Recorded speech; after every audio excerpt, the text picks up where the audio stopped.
Assalamualaikum warahmatullahi wabarakatuh. Di sini kami akan membahas tentang kasus 10, yaitu apakah tidak gila mengatakan matematika itu indah? Bagaimana menurut estetika matematikanya? Apa itu estetika? Menurut etimologi estetika, kata estetika berasal dari kata Yunani aisthetikos, ya, yang berarti berkaitan dengan persepsi indera atau sensitif. Kata tersebut berasal dari kata aistanomal yang berarti merasa atau merasakan. Istilah estetika itu sendiri sebagai ilmu seni dan keindahan yang pertama kali diperkenalkan oleh filsuf Jerman Alexander. Meskipun pembahasan tentang estetika sebagai ilmu baru yang dimulai pada abad ke-17, konsep keindahan dan keindahan seni telah ada sejak orang Yunani kuno menamakan istilah keindahan yang diterjemahkan sebagai filsafat keindahan. Beberapa pandangan filsuf yaitu Plato, seni dan keindahan dengan skeptisisme. Baginya seni adalah imitasi dari realitas yang sudah merupakan bayangan dari dunia yang ide yang lebih tinggi. Nah, menurut filsuf Aristoteles, seni khususnya tragedi sebagai sesuatu yang memiliki nilai penting. Dalam Poetika, Aristoteles menjelaskan bahwa seni terutama tragedi memiliki fungsi katarsis. Sedangkan menurut pandangan filsuf Immanuel Kant, indah adalah yang tanpa konsep dapat diterima sebagai sesuatu yang universal, memuaskan, menyenangkan, tanpa pamrih dan tak berkepentingan. Jadi kami simpulkan bahwa estetika ini adalah cabang filsafat yang mempelajari seni, keindahan, dan pengalaman estetis. Ia mengeksplorasi bagaimana manusia merasakan, menilai, dan merespon keindahan serta karya seni melalui indera dan persepsi mereka. Nah, bagaimana pengertian estetika matematika itu sendiri? Dalam matematika, estetika dapat dikaitkan dengan keindahan angka-angkanya. Menurut Paul Erdos, seorang ahli matematika dari Hungaria, keindahan angka-angka dalam matematika dapat disetarakan dengan keindahan musik simfoninya dalam Beethoven. Nah, beberapa alasan seseorang mengapa menyenangi belajar matematika. Yang pertama, menghargai keindahan matematika, khususnya keindahan logika dan pola abstrak. Kemudian, alasan yang kedua, menikmati penemuan pola abstrak dalam penelitiannya, khususnya pola yang cukup sulit. Yang ketiga, mempunyai aplikasi dan peran yang luas sebagai bidang ilmu, pengetahuan, dan teknologi termasuk matematika itu sendiri. Kemudian alasan yang keempat, dapat mengungkap berbagai fenomena alam dan fenomena dalam kehidupan sehari-hari. Kemudian yang terakhir, merupakan ilmu yang konsisten, tidak ada kontradiksi di dalamnya. Menurut Profesor Suharto, profesor matematika pertama di Indonesia, alasan menyenangi matematika itu adalah matematika mempunyai pola yang sangat menarik. Begitu menariknya, beliau sering mengatakan bahwa matematika bagaikan gadis tercantik di seluruh dunia. Dalam hal ini yang dimaksud cantik adalah polanya termasuk pola abstraknya, sedang yang dimaksud di seluruh dunia adalah kebaharuan matematika yang bersifat universal di seluruh dunia. Misalnya penemuan rumus A, B, C dalam penyelesaian persamaan kuadrat dan penemuan rumus kosinus oleh Al-Khwarizmi berlaku untuk seluruh dunia. Berikut adalah contoh-contoh estetika matematika. Yang pertama yaitu bilangan Fibonacci. Bilangan Fibonacci ditemukan oleh Leonardo of Pisa pada tahun 1170 sampai 1240. Penemuan bilangan ini dikenal dengan Liber Abacia, yaitu masalah kelinci. Leonardo mencatat bahwa setiap nomor akan ditemukan dengan menjumlahkan dua angka sebelumnya. Nah, barisan ini dihitung secara rekursif yang dikenal sekarang sebagai barisan Fibonacci.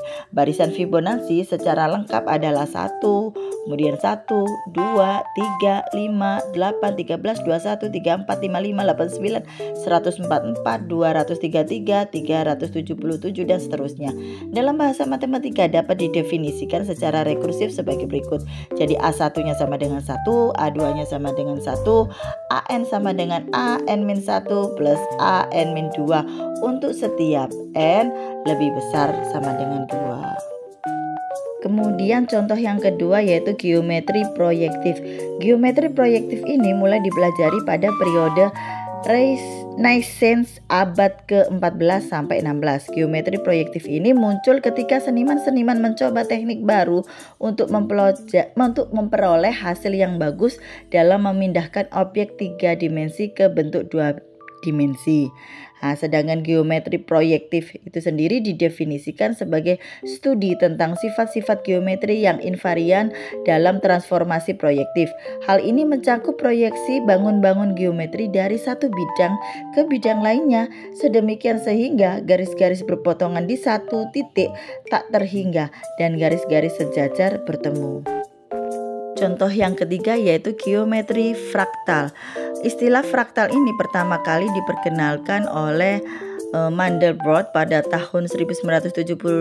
Geometri fraktal ini memberikan gambaran dan model matematika kejadian kompleks di alam yang berbeda dengan geometri Euclid. Dimensi fraktal memiliki sifat self similarity, yaitu setiap bagian dari fraktal menyerupai keseluruhan bagian yang lebih besar namun dalam skala yang berbeda.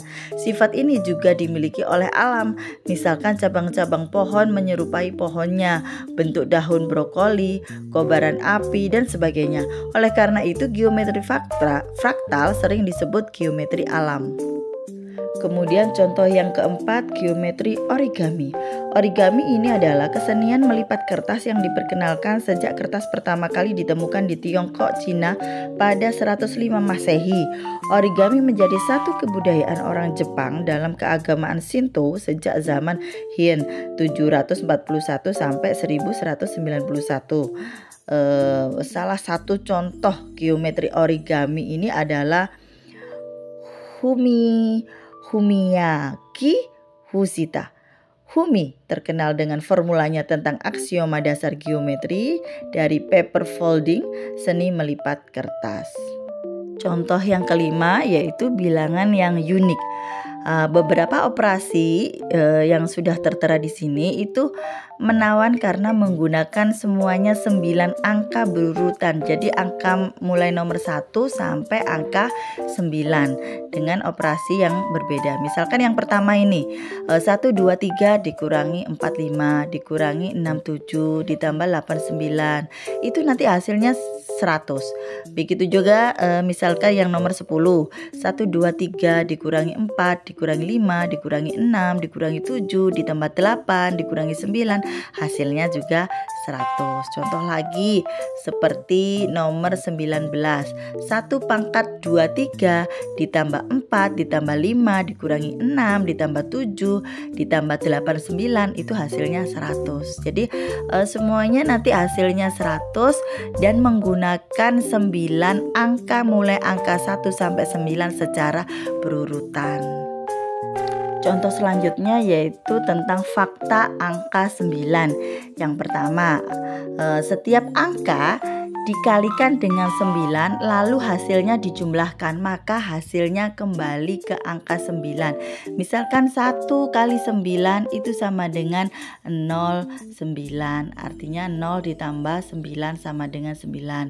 Contoh lagi, 9 kali 9 sama dengan 81, itu artinya 8 tambah 1 hasilnya pasti 9. Jadi hasilnya tadi itu jika dijumlahkan kembali itu akan hasilnya akan kembali lagi menjadi angka 9. Nah, fakta angka 9 yang kedua yaitu perkalian angka kembar double dengan angka 9, maka hasilnya terdapat angka 9 di tengahnya. Misalkan 22 kali 9 itu sama dengan 198. Nah, 2 kali 9 kan sama dengan 18. Maka 18 itu tadi tengah-tengahnya ditambahi 9 berarti 198 begitu. Begitu juga contohnya 88 kali 9 sama dengan 792, itu 8 kali 9 72. Nah, tengah-tengah dari 7 dan 2 tadi diberikan 9. Jadi hasilnya 792 atau 792. Nah, khusus angka yang 11, angka 9 ini terletak sebelum dari hasil perkalian tersebut. Nah, seperti ini, 11 kali 9 sama dengan 99. 1 kali 9 itu kan 9. Nah, maka sama dengan 99. Jadi angka 9 ini terletak sebelum dari angka perkalian yang tadi. Fakta angka 9 yang ketiga yaitu setiap angka yang dijumlahkan dengan 9 lalu hasilnya dijumlahkan, maka hasilnya kembali ke angka semula. Contohnya 1 tambah 9 itu kan sama dengan 10. Lah 10 itu angka dari 1 dan 0. Jika 1 ditambah 0 itu sama dengan 1, kembali ke angka ke angka semula. Kemudian contoh lagi 9 tambah 9 itu kan sama dengan 18.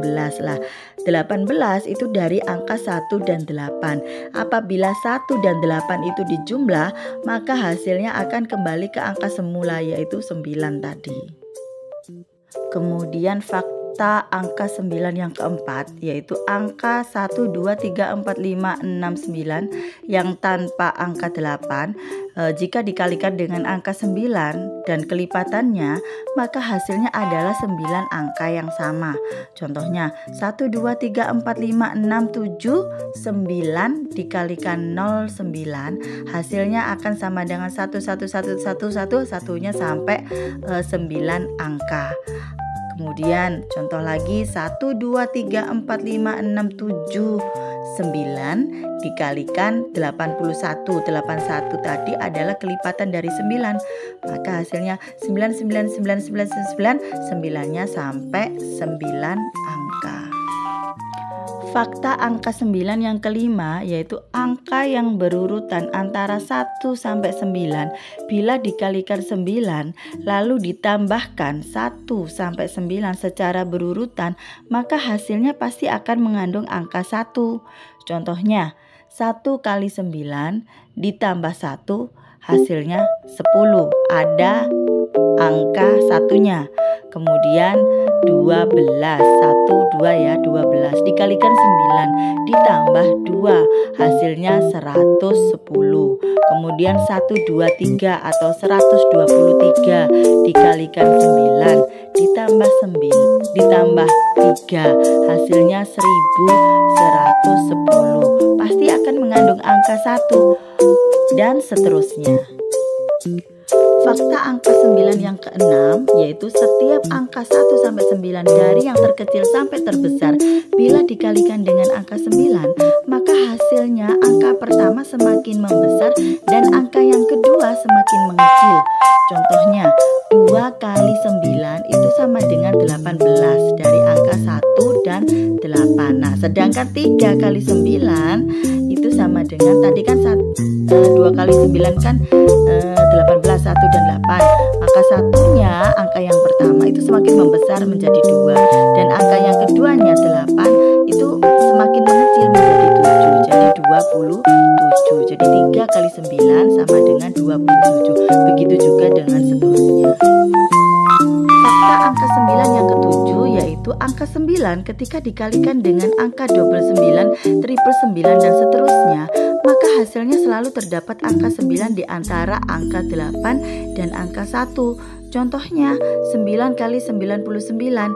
Di situ hasilnya adalah 891. Jadi di antara angka 8 dan angka satunya ada angka 9. Begitu juga contohnya 9 kali 999.